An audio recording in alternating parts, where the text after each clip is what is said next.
Hello everyone, Kumbhaj classes के YouTube channel पर आप सभी का हार्दिक स्वागत और अभिनंदन है। देखो, आज अपन बात करेंगे नेक्स्ट टॉपिक की periodic classification of elements and periodicity. अर्थात इसमें अपन पीरियोडिक टेबल का पार्ट की डिस्कशन करने वाले हैं, जो इनऑर्गेनिक का मेजर पोर्शन है, जो कंप्लीटली ब्लॉक केमिस्ट्री को कंबाइंड करता है अपने आप में। तो आज करते हैं अपन नीट की PYQ सीरीज में थर्ड चैप्टर पीरियोडिक टेबल से स्टार्ट। तो देखो, इस चैनल को आप लाइक करें, सब्सक्राइब कर लें और बेल आइकन को दबा लें, और जो भी बच्चे ज़रूरतमंद हैं उनके लिए इस वीडियो को शेयर भी कर दें, ताकि आपके साथ में उनका भी भला हो जाए। अब अपन बात करते हैं क्वेश्चन नंबर 1 की। नीट PYQ सीरीज में कब आया हुआ है? 2020 में पूछा गया है क्वेश्चन है। तो देखो, सबसे पहले अपन को समझना है कि ये IUPAC नोमेनक्लेचर दे रखे हैं। IUPAC नोमेनक्लेचर में देखो, जीरो को बोलते हैं निल, ग्रेटर देन 100 की जो एटॉमिक नंबर है उनके लिए IUPAC नोमेनक्लेचर दिया गया था।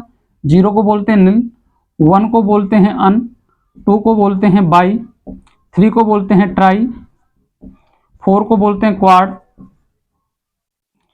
5th को बोलते हैं पेंट, और 6 को बोलते हैं हेक्स, 7th को बोलते हैं सेप्ट, 8 को बोलते हैं ऑक्ट, और 9 को बोलते हैं इन।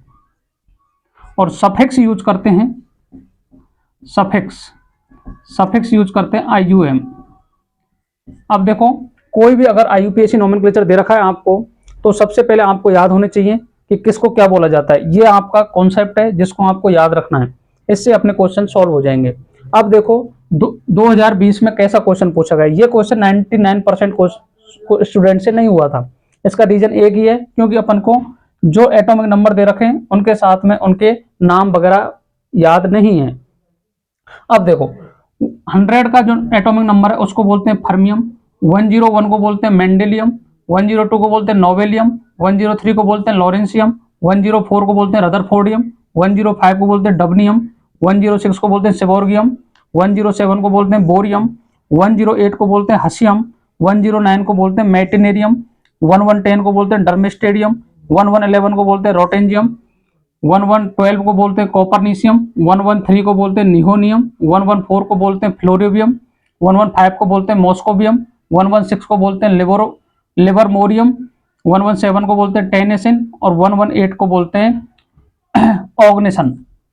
इस तरीके से अपन को 100 से ऊपर वाले जो भी एटॉमिक नंबर हैं उनके नाम याद होने चाहिए, क्योंकि आजकल 100 तक के नाम तो सभी को याद हैं, लेकिन 100 से ऊपर के नाम बहुत कम स्टूडेंट को याद रहते हैं। ये अपन को याद होने चाहिए।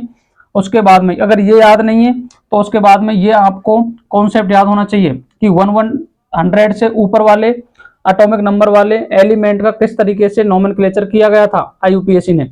तो वो उसके लिए आपको ये कॉन्सेप्ट याद होना चाहिए। इतना याद रहेगा, उसके बाद में अपन इस क्वेश्चन को देखते हैं। ये क्वेश्चन पूछा गया है कोरोना काल में, पूछा गया है। तो देखो, अब देखिएगा, अन, निल, अनियम, अर्थात अन का मतलब है 1, निल का मतलब है 0, और अन का मतलब है 1। तो 101 का नाम क्या है? मेंडेविलियम। तो 101 का नाम क्या है? मेंडेविलियम। उसके बाद में अन, निल, ट्रायम, 103, 103 का नाम क्या है? लॉरेंसियम। तो ये क्या है? लॉरेंसियम है। ये दोनों करेक्ट है। इसके बाद अनिल हेक्सियम, तो 106 का नाम है सेवोर्गियम। तो क्या सेवोर्गियम नाम है क्या 106 का? ये भी सही है। अनिल अनियम, अनियम, अर्थात 111, 111 का नाम क्या है? रोटेंजेनियम। इसका नाम क्या है? रोटेंजेनियम। डर्मेस्टेडियम किसका नाम है? डर्मेस्टेडियम है 1110 का। तो क्या है? सही है क्या? तो ये गलत हो गया। तो 4th option is the correct answer, अर्थात इनकरेक्ट पूछा है अपन को। क्या पूछा है? इनकरेक्ट पूछा है। तो D option is the correct answer. इस तरीके से आपको IUPAC नोमेनक्लेचर लिखना आना चाहिए। अब देखो, इसको टीचर के तौर पे देखें तो ये क्या, सारी चीजें सरल लगती हैं अपन को, लेकिन जब स्टूडेंट पढ़ते हैं इसको तो ये क्या है, बातें इंपॉर्टेंट हैं।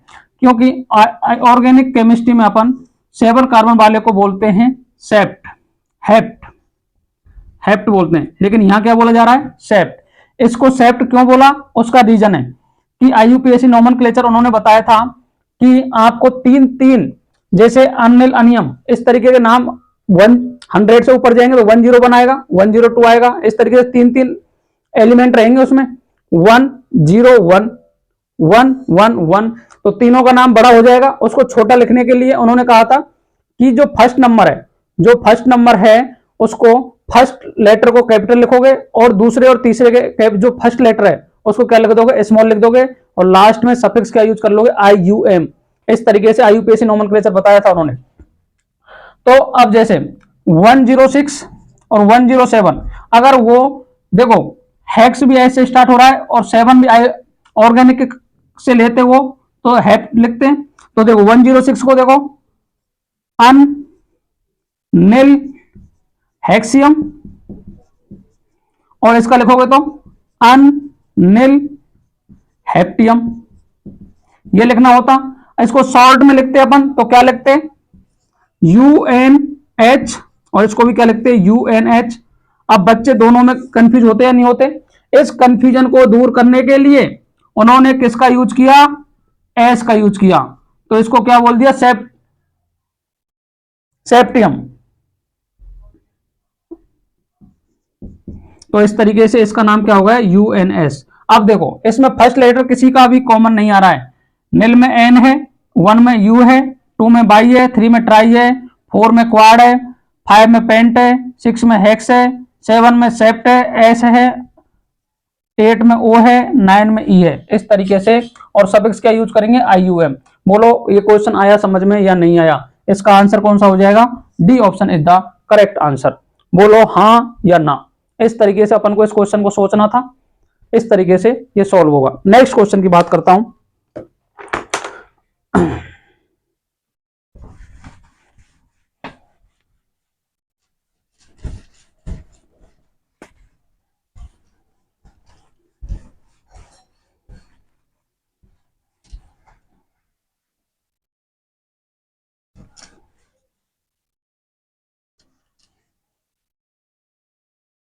नेक्स्ट क्वेश्चन की बात करते हैं अपन।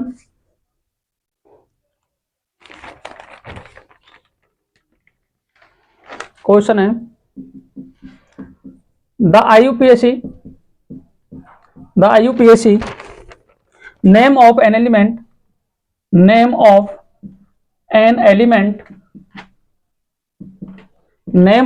एलिमेंट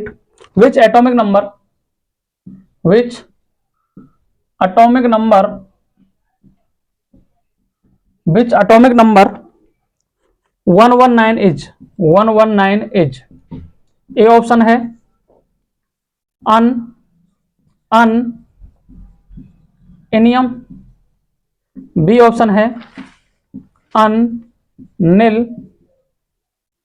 एनियम, सी ऑप्शन है अन ऑक्टियम, और डी ऑप्शन है अन ईयम। इस तरीके से अपन को यह आया हुआ है नीट 2022 में क्वेश्चन पूछा गया है। और जेई मेंस में तो हर साल हर शिफ्ट में कोई ना कोई शिफ्ट में ये क्वेश्चन पूछे जा रहे हैं IUPAC नोमेनक्लेचर के।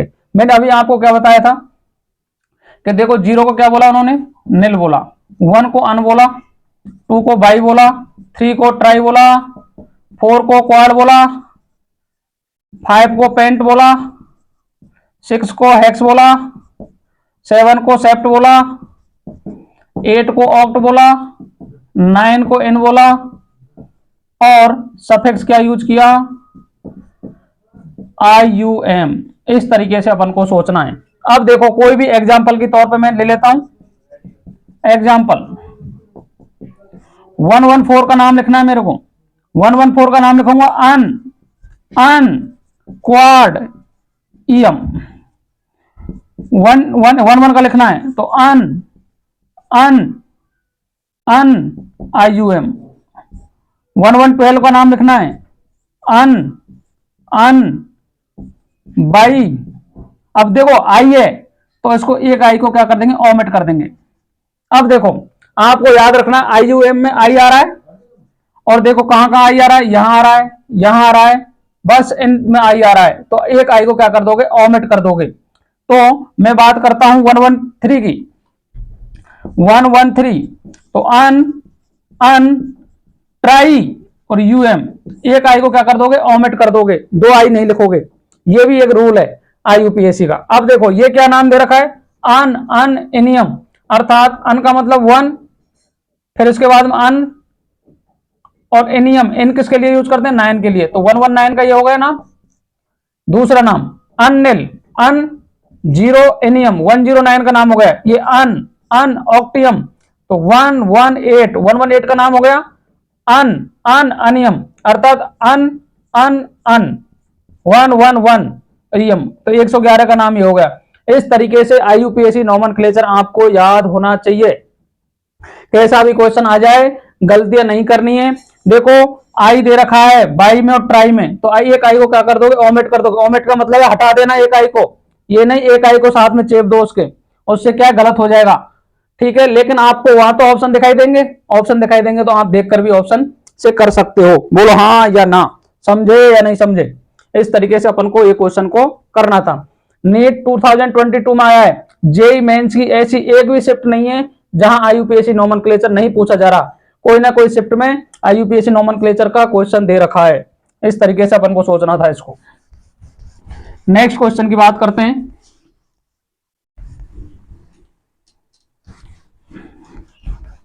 देखो आज अपन बात करेंगे जो थ्योरी दे रखी है, पीरियोडिसिटी में जो थ्योरी वाला पोर्शन है उसके सारे क्वेश्चन कंप्लीट कर लेंगे, और कल जो नेक्स्ट क्लास लेके आएंगे अपन उसमें बात करेंगे पीरियोडिक प्रॉपर्टीज की, जैसे आयनाइजेशन एंथैल्पी हो गया, इलेक्ट्रॉन गेन एंथैल्पी हो गया, इलेक्ट्रोनेगेटिविटी हो गया, एटॉमिक रेडियस हो गया। 4 टॉपिक है, मेजर टॉपिक है, चारों से एक ना एक क्वेश्चन देखने को अपन को पेपर में मिलता है, तो वो क्वेश्चन अपन वहां कर लेंगे। लेकिन आज अपन ओरिजिन से करेंगे कि पीरियोडिक टेबल का उद्भव किस तरीके से हुआ था और क्या क्या क्वेश्चन है उसमें, एलिमेंट का प्लेस किस तरीके से रखा गया, मतलब एलिमेंट का इतना एटॉमिक नंबर है तो इस कौन से ग्रुप में आएगा, कौन से पीरियड में आएगा, ऐसे क्वेश्चन आज अपन सॉल्व करने वाले हैं। तो देखो नेक्स्ट क्वेश्चन की बात करता हूं मैं। The element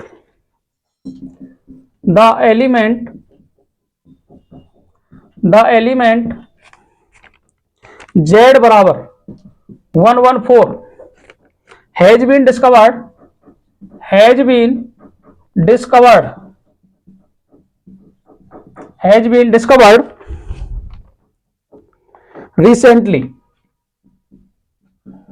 recently it will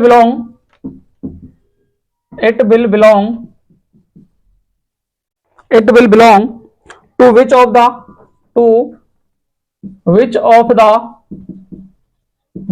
the following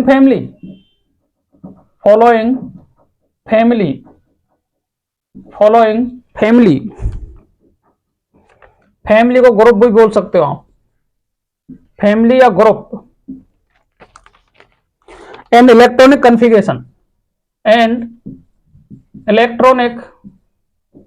configuration ये आया हुआ है नीट 2017 कब पूछा गया है, NEET 2017, A option. Carbon family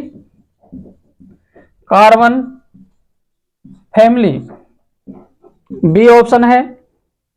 oxygen family C option है।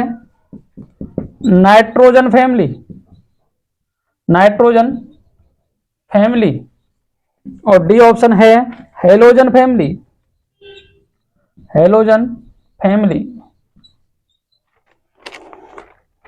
Rn 5F14 6D10 7H2 7P2 Rn 5F14 6D10 7H2 7P4 Rn ये रेडियम है 5F14 6D10 7H2 7P3, paper में 7P4 P6 दे रखा है, इसको भी अपन सही कर देंगे अभी। Rn 5F14 6D10 7s2 7p5। इस तरीके का क्वेश्चन दे रखा है नीट 2017 में। अर्थात ये दे रखा है कि एलिमेंट को कौन सी जगह पर आप प्लेस करोगे, बोलो। इस तरीके के क्वेश्चन अपन को पूछे जाते हैं। अब देखो इन क्वेश्चन को करने का तरीका है कि सबसे पहले आपको पीरियोडिक टेबल का ट्रेंड पता होना चाहिए कि पीरियोडिक टेबल कितने पार्ट में डिवाइड है। तो आपको पता होना चाहिए पीरियोडिक टेबल में 4 ब्लॉक हैं, S block, P block, D block और एफ ब्लॉक। देखो एस ब्लॉक तो लेफ्ट में है, पी ब्लॉक राइट में है, बीच में डी ब्लॉक पड़ा है नीचे और उसके नीचे है एफ ब्लॉक। इस तरीके से टेबल बना रखी है, ठीक है। अब देखो जो एस ब्लॉक है वो मेटल, उसमें मेटल है मैक्सिमम, ठीक है, जिसे मेटल दे रखे हैं। पी ब्लॉक में नॉन मेटल दे रखे और मेटलॉइड दे रखे हैं, और डी ब्लॉक में सारे मेटल हैं, और एफ ब्लॉक में रेडियो एक्टिव एलिमेंट है और मेटल है। तो मैक्सिमम तो मेटल ही है पीरियोडिक टेबल में, कुछ नॉन मेटल है और कुछ मेटलॉइड है। इस तरीके से पीरियोडिक टेबल बनी हुई है। अब देखो पीरियोडिक टेबल को किसके बेस पर है, तो पीरियोडिक टेबल है अपने एटॉमिक नंबर के बेस पे, जो मोजले ने बताई थी। ये भी अपन को पता होना चाहिए। लेकिन मोजले के बाद में जो पीरियोडिक टेबल अब चल रही है वो है इलेक्ट्रॉनिक कन्फिगरेशन पर बेस, जो है बोहर की। किसकी है? बोहर की। ये अपन को पता होना चाहिए। तो सबसे पहले 114 एटॉमिक नंबर दे रखा है अपन को, उसका इलेक्ट्रॉनिक कन्फिगरेशन देख लो। तो आपको पता होना चाहिए कि यदि लास्ट इलेक्ट्रॉन S1 में जा रहा है तो S ब्लॉक का हो गया, S2 में जा रहा है तो एल्कली अर्थ मेटल हो गया, S1 में जा रहा है तो एल्कली मेटल हो गया। यदि P1 में जा रहा है तो बोरॉन फैमिली हो गया, अगर P2 में जा रहा है तो कार्बन फैमिली हो गया, P3 में जा रहा है तो नाइट्रोजन फैमिली हो गया, P4 में जा रहा है तो ऑक्सीजन फैमिली हो गया, P5 में जा रहा है तो हेलोजन फैमिली हो गया, और यदि P6 जा रहा है तो इनर्ट गैस का कॉन्फ़िगरेशन आ जाएगा। इस तरीके से अपन इसको डिस्क्राइब करते हैं। मैंने आपको पहले ही बताया था कि periodic table completely block chemistry को कवर कर लेती है अपने अंदर। अगर पीरियोडिसिटी वाला चैप्टर आपका स्ट्रॉन्ग है तो जो ब्लॉक केमिस्ट्री में सारे ऑर्डर वगैरह दे रखे हैं उनको आसानी से आप कर सकते हो। कुछ जो रिएक्शंस पर्टिकुलर चैप्टर की हैं वही आपको याद करनी पड़ेंगी। लेकिन अगर पीरियोडिक टेबल वाला पार्ट आपका कमजोर है तो आपको ब्लॉक केमिस्ट्री में बहुत परेशानी आने वाली है। अब मैं देखता हूं एटॉमिक नंबर से, तो एटॉमिक नंबर से समझिएगा। देखो आप क्लासरूम में बैठे हो तो Z बराबर 114 होता है, ठीक है। ये दे रखा है आपको एटॉमिक नंबर। एटॉमिक नंबर दे रखा है तो सारे ऑप्शन में देख लो 114, जिसमें प्रोटॉन बैठ जाएंगे वही अपना आंसर हो जाएगा। तो देखो Rn का होता है 86। अब ये कैसे आया, आपको ट्रिक याद होगी, 2 8 8 18 18 32 32, ठीक है। अब देखो 2 पर है हीलियम, 2 में 8 ऐड करोगे तो नियोन आ जाएगा, नियोन में 8 ऐड करोगे तो आर्गन आ जाएगा, आर्गन में 18 ऐड करोगे तो क्रिप्टन आ जाएगा। इसके बाद में जीनोन आ जाएगा, इसके बाद में रेडोन आ जाएगा, और इसके बाद में 32 ऐड करोगे तो नेक्स्ट एलिमेंट 118 आ जाएगा, ओजी। क्या आ जाएगा? ओजी, ठीक है। अब देखो 2 8 करोगे तो 10 आ गया, यहाँ 18 आ गया, यहाँ 36 आ गया, 36 में 18 ऐड करोगे तो 54 आ जाएगा, 54 में 32 ऐड करोगे तो 86, और 86 में 32 ऐड करोगे तो 118 आ जाएगा। इस तरीके से आपको याद रखना है। अब देखो 118 पर यदि 18 ग्रुप है तो 17 ग्रुप होगा, उसका 117 होगा क्या? यदि 16 है तो 116 हो जाएगा, यदि 15 ग्रुप है तो 115 हो जाएगा, यदि 14 ग्रुप है तो कौन सा हो जाएगा? 114 हो जाएगा, यदि 13 ग्रुप है तो 113 हो जाएगा। क्या यही होगा क्या? इस तरीके से 114 किस में आ रहा है? 14 जो टेबल दे रखी है मोजले वाली, तो 14 ग्रुप किसको बताता है? कार्बन फैमिली को बताता है। किसको बताता है? कार्बन फैमिली को। इस तरीके से पहचानना आ रहा है तो बहुत बढ़िया बात है, और इस तरीके से पहचानना नहीं आ रहा है तो सीधा सा आपको क्या करना है? इलेक्ट्रॉनिक कन्फिगरेशन को जोड़ लो। यदि ये समझ में आ गया तो अपन का कार्बन फैमिली से ही पता पड़ जाएगा, फिर आपको इलेक्ट्रॉनिक कन्फिगरेशन नहीं देखना है। यदि ये समझ में नहीं आ रहा है तो आप यहां इलेक्ट्रॉन जोड़ लो, 86 प्लस 14 प्लस 10 प्लस 2 प्लस 2, तो 4 14 28 28 और 86 जोड़ोगे तो 114 अपना आंसर आ जाएगा। तो 114 का पूछा इलेक्ट्रॉनिक कन्फिगरेशन, तो कौन सा ऑप्शन हो जाएगा? A option is the correct answer. बाकी में इसके देखो 4 बैठ रहा है, 4 का मतलब है 116, 116 का मतलब है ऑक्सीजन फैमिली, इन सभी को ऐड कर लो 116 आएगा।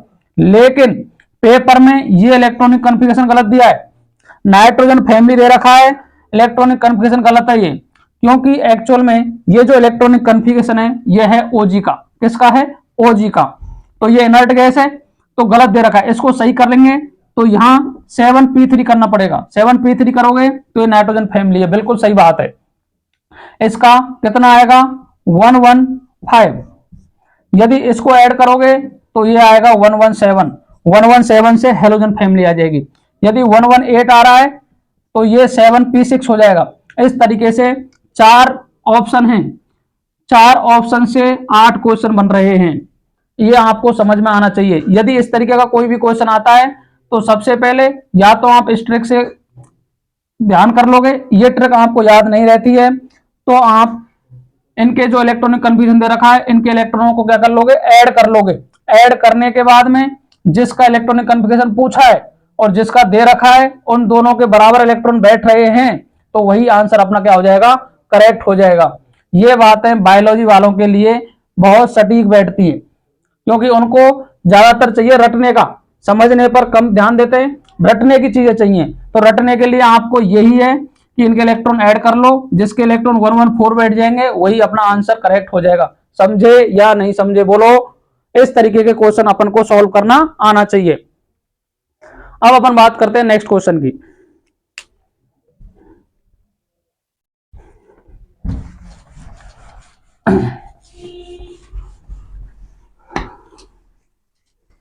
नेक्स्ट क्वेश्चन की बात करते हैं।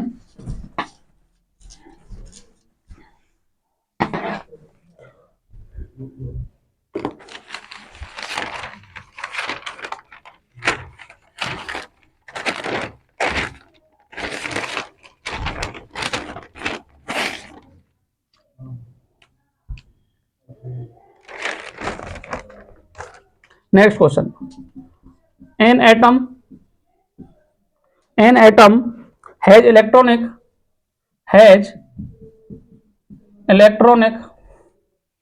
configuration electronic configuration 1s2 2s2 2p6 3s2 3p6 3d3 4s2। ये इलेक्ट्रॉनिक कन्फ्यूजन हो रहा है। You will place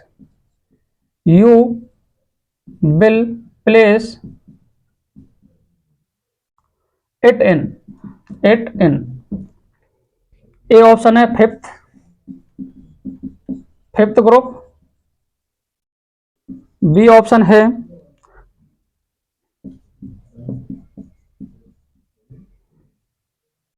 15th group, C option है सेकंड ग्रुप, डी ऑप्शन है थर्ड ग्रुप। ठीक है, अब देखो इसमें ये क्वेश्चन आया है 2002 में क्वेश्चन पूछा गया है।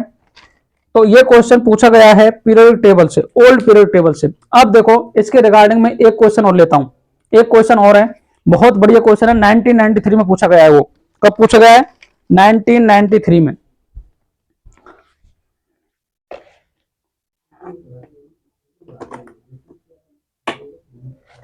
कब पूछा गया? 1993 में।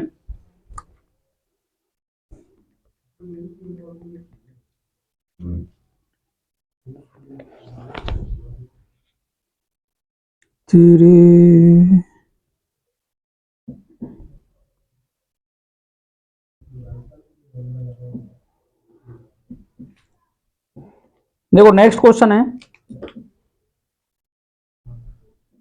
इधर लिखता हूं मैं इसको।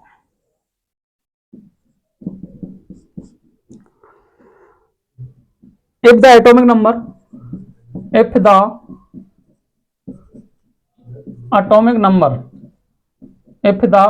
number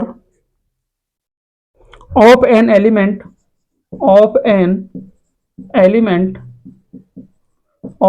element is 33, it will be it will be it will be placed in the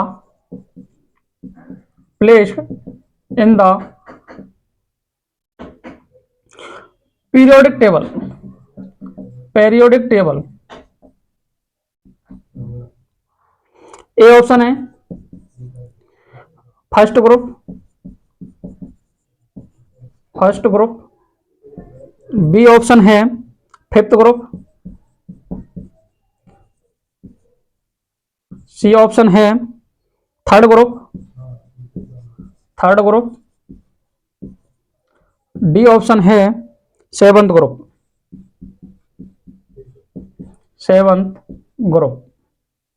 यह आया है 1993। अब देखो सेम है क्वेश्चन, अब इसको समझना है अपने को किस तरीके से सॉल्व करना है, तो एक बार आप देखिएगा इसको।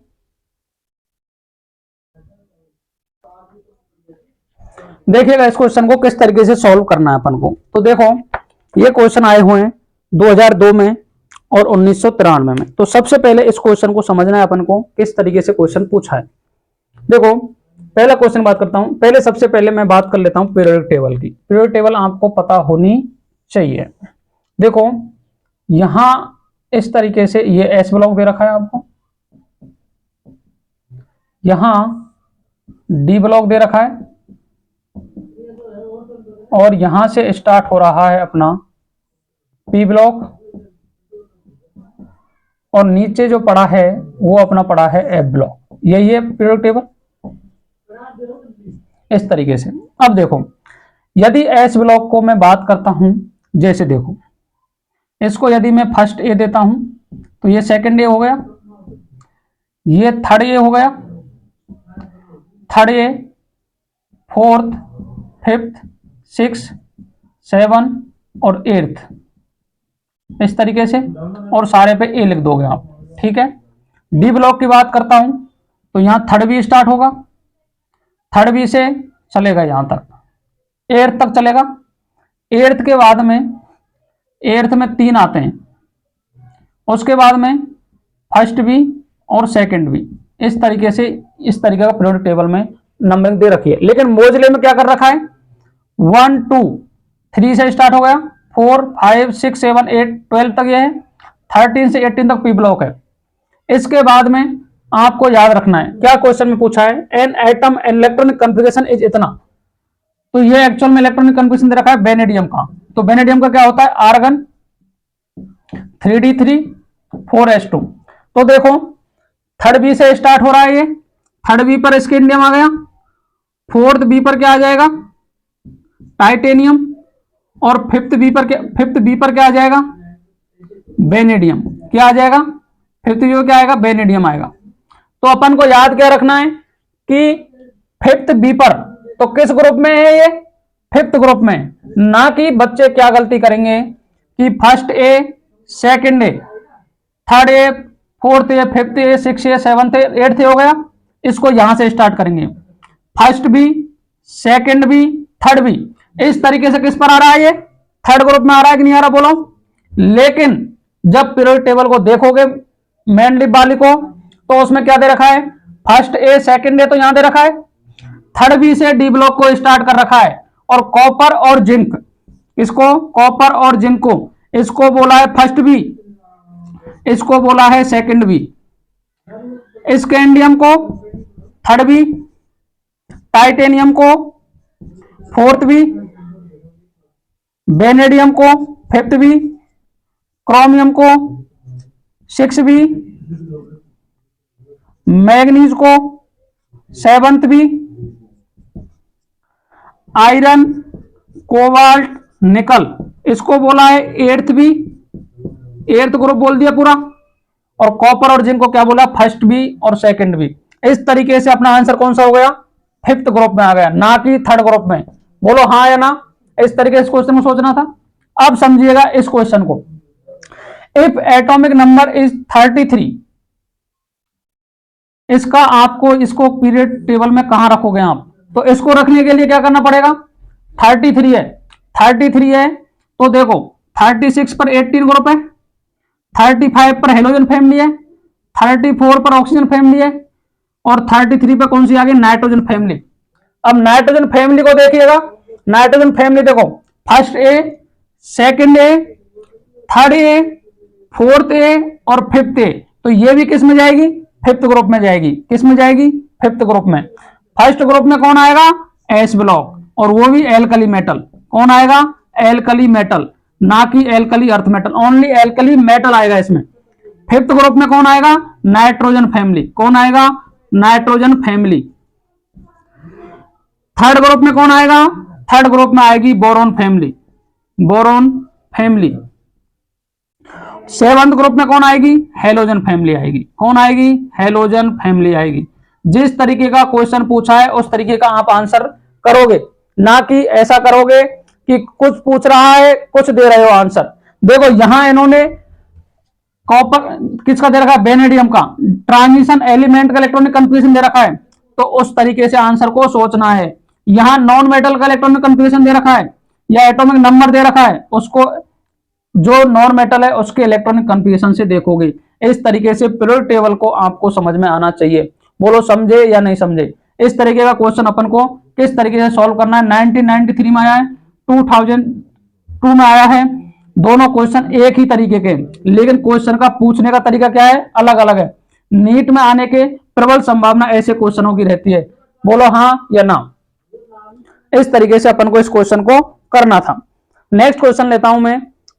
एसिड, कौन कंपाउंड एसिडिक होगा, कौन बेसिक होगा, कौन न्यूट्रल होगा और कौन एम्फोटेरिक नेचर का होगा। ये भी अपना थ्योरेटिकल पार्ट है। इसके क्वेश्चन हम 2 क्वेश्चन करेंगे, उसके बाद क्लास को क्या कर देंगे, एंड कर देंगे। बोलो हाँ या ना। अब देखो नेक्स्ट क्वेश्चन की बात करता हूं मैं।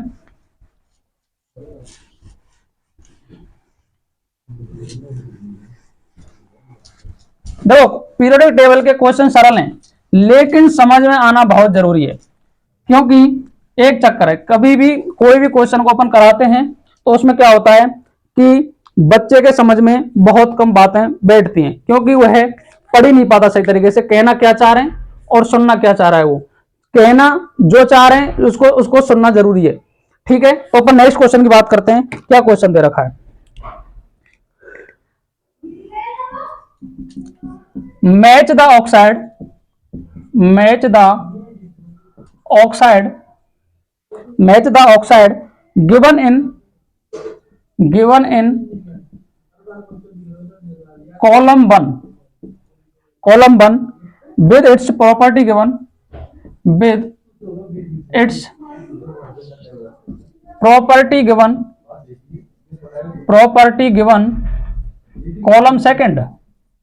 Column second. ये आया है नीट 2019 में। कब पूछा गया है, 2019 में। देखो 1 2 3 4 ए बी सी और डी क्या दे रखे हैं, ऑप्शन देखिएगा।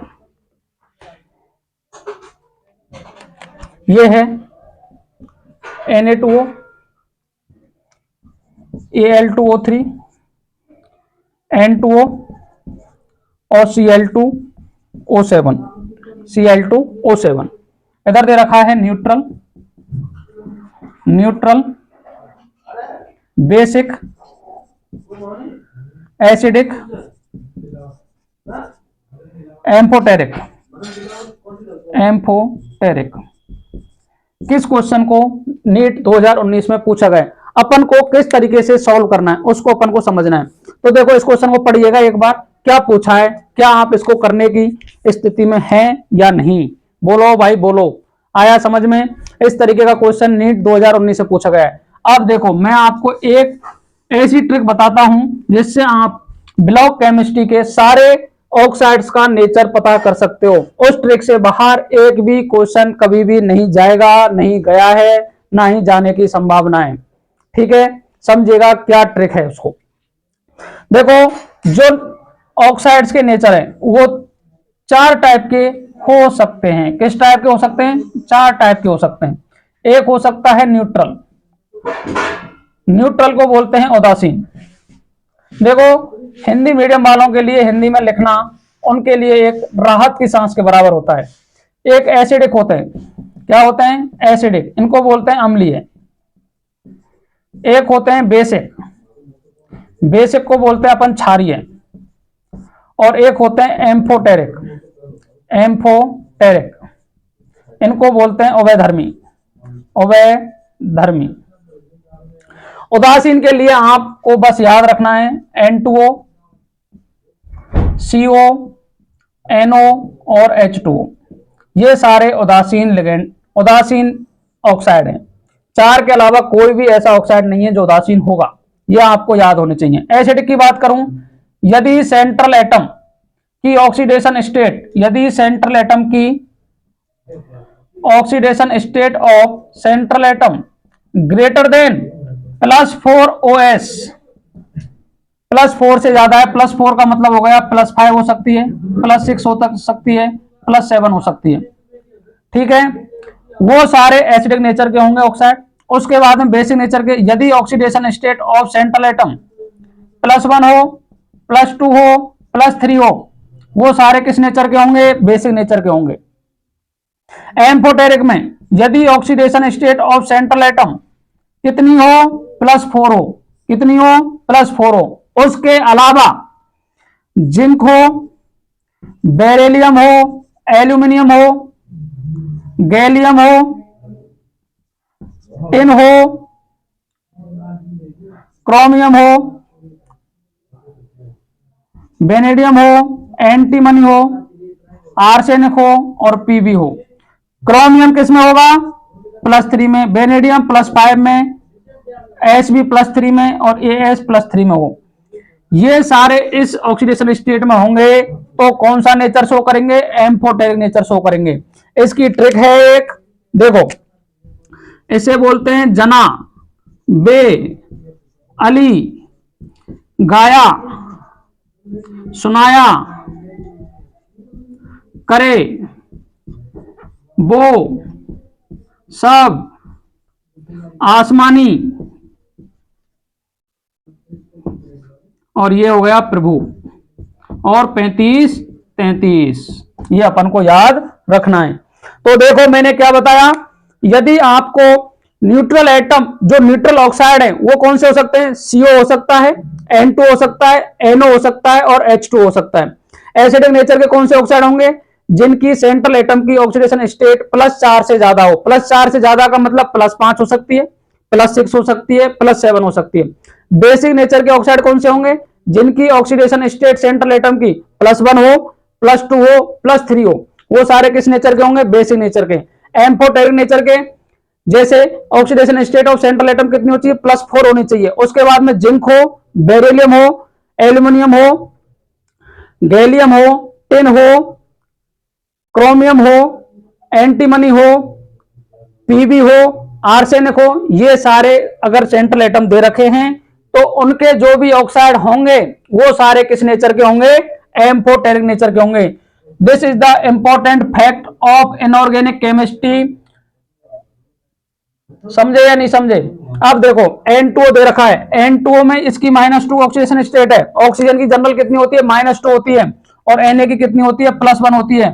तो central atom minus plus, sodium का क्या है? ये ऑक्साइड है, तो मेटल के साथ में है तो +1 में है, तो कौन से नेचर का होगा? बोलो, बेसिक नेचर का होगा। किस नेचर का होगा? बेसिक नेचर का, क्योंकि देखो ऑक्सीजन स्टेट कितनी है? +1 है। उसके बाद में Al2O3, तो ऑक्सीजन की -6, तो इसकी कितनी आ गई? +3। यदि इसको ऐसा सोच रहे हैं +3 ऑक्सीडेशन स्टेट है तो बेसिक नेचर का होना चाहिए, इसको बेसिक नेचर का होना चाहिए था, लेकिन ये कहां आ गया? एम्फोटेरिक की ट्रिक में आ गया। एल्यूमिनियम इधर रखा भाई, तो ये किस नेचर का हो गया? एम्फोटेरिक नेचर का हो गया। किस नेचर का हो गया? एम्फोटेरिक नेचर का हो गया।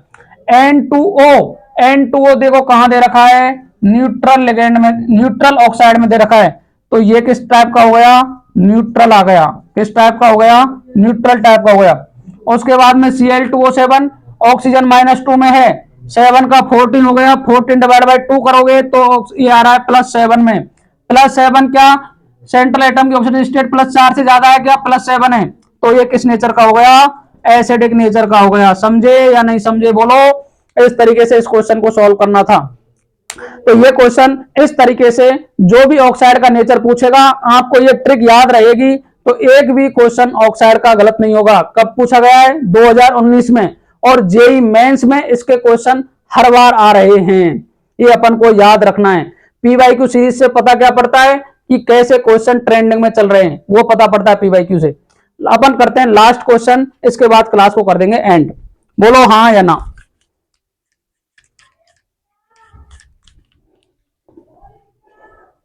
देखिएगा next question,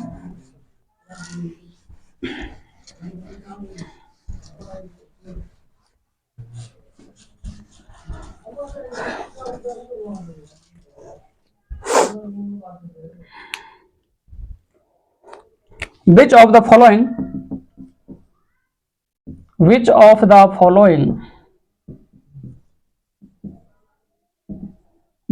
the following oxides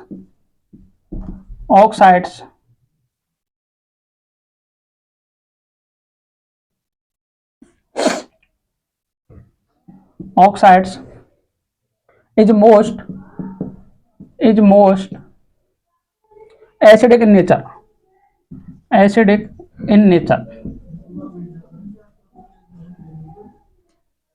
A option है MgO, बी ऑप्शन है BeO, सी ऑप्शन है BaO और डी ऑप्शन है अपना CaO। नीट 2018 ये क्वेश्चन कहां पूछा गया है? नीट 2018 में ये क्वेश्चन पूछा गया है। अब देखो ये क्वेश्चन उस ट्रिक से नहीं हो रहा है, तो अपन को जनरल ट्रेंड भी याद होना चाहिए, क्योंकि यदि डिफरेंट ऑक्साइड दे रखे हैं तो वो ट्रिक काम कर जाएगी, लेकिन जब एक ही ग्रुप के ऑक्साइड दे रखे हैं तो अपन को समझ में आना चाहिए कि लेफ्ट टू राइट जाने पर कौन सा नेचर बढ़ रहा है, अप टू डाउन जाने पर कौन सा नेचर बढ़ रहा है। तो आपको किस तरीके से इस क्वेश्चन को सोचना है, देखो पीरियोडिक टेबल में अपन दो ही काम करते हैं, या तो जाते हैं लेफ्ट टू राइट या जाते हैं अप टू डाउन। तो देखो इधर से इधर जा रहे हो तो नॉन मेटेलिक नेचर बढ़ रहा है। कौन सा नेचर बढ़ रहा है? नॉन मेटेलिक नेचर बढ़ रहा है। तो कम कौन सा हो रहा है? मेटेलिक नेचर कम हो रहा है। कौन सा कम हो रहा है? मेटेलिक नेचर डिक्रीज हो रहा है, नॉन मेटेलिक नेचर इंक्रीज हो रहा है। इधर से इधर जा रहे हो तो एसिडिक स्ट्रेंथ बढ़ रही है। क्या बढ़ रही है? एसिडिक स्ट्रेंथ इंक्रीज हो रही है। तो कौन सा नेचर कम हो रहा है? बेसिक नेचर कम हो रहा है। बेसिक नेचर क्या हो रहा है? डिक्रीज हो रहा है। अब समझिएगा इसको, यदि लेफ्ट टू राइट जाने पर जो चीज बढ़ रही है, अप टू डाउन जाने पर वो चीज क्या होगी? कम हो जाएगी। तो इधर इधर जाने नॉन मेटेलिक नेचर बढ़ रहा है, तो अप टू डाउन जाने पर मेटेलिक नेचर बढ़ेगा। क्या बढ़ेगा? मेटेलिक नेचर बढ़ेगा। जबकि नॉन मेटेलिक नेचर क्या हो जाएगा? कम हो जाएगा। इसके बाद में बेसिक नेचर यदि लेफ्ट टू राइट जाने पर कम हो रहा है तो कौन सा बढ़ रहा है? बोलो। तो बेसिक नेचर नीचे जाने पर क्या होगा? इंक्रीज होगा। ये इंक्रीज होगा तो एसिडिक नेचर क्या हो जाएगा? एसिडिक नेचर क्या हो जाएगा? डिक्रीज हो जाएगा। इसके बाद में समझिएगा स्क्रीनिंग इफेक्ट। कौन सा?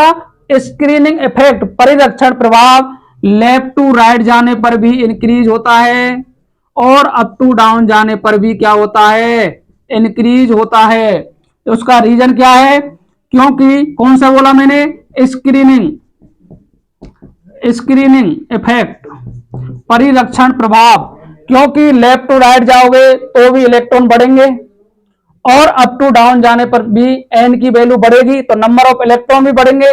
तो एक ऐसा ओनली ऑन स्क्रीनिंग इफेक्ट ही है जो लेफ्ट टू राइट जाओगे तो भी बढ़ेगा, अप टू डाउन जाओगे तो भी बढ़ेगा। लेकिन Z effect, effective nuclear charge, left to right जाने पर इंक्रीज होता है, इसलिए तो साइज छोटा हो जाता है।